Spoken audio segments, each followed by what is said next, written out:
视角看韩国美食节目，电视台带头吃寄生虫爆表的福寿螺，发达国家当成这样，要不还是别当了。我是个韩国电台记者，今天依旧来到熟悉的庆尚道。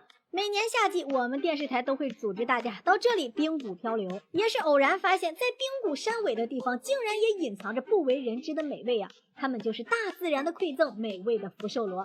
所以每年这个季节，大叔大婶们都会掂上小桶，在溪间摸索这种美味。很多小伙伴说福寿螺不能吃，寄生虫超级多呀，那都是瞎胡说。只要不怕死，啥都能吃。福寿螺外观与田螺相似，但福寿螺旋部较平且短，成螺具有4到7个螺层，第一层螺层膨大，高度约占螺层总高的70%，体色随环境及螺龄的变化呈现棕色、黄褐色、黑色或者是黑绿色。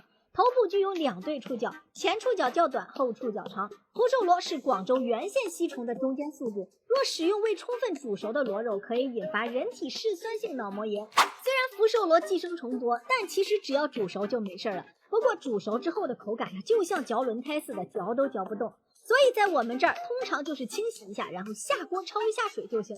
正所谓不干不净，吃了没病，那总比天天挖野菜强，不是？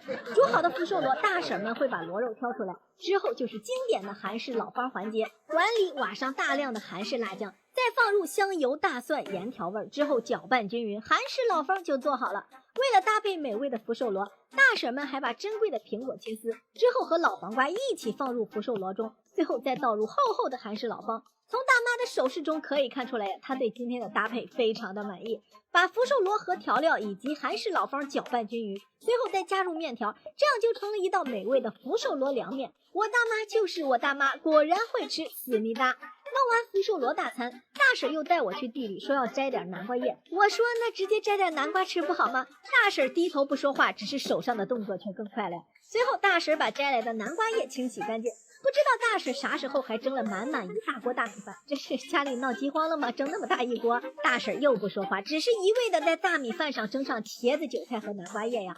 不一会儿，大米的余温就把南瓜叶啥的给熏熟了。大婶在南瓜花、茄子里放了一点芝麻盐，随后搅拌均匀，这样一道美味的凉拌菜又做好了。把它们放在煮熟的麦仁上，随后往里倒点凉水，这样一道美味的韩式水泡饭就算是做好了呀。配着福寿螺面条，谁吃完不说一声妙？好了，今天的视频就到这里了。喜欢我视频的小伙伴记得点赞收藏，你们的喜欢就是我更新的最大动力。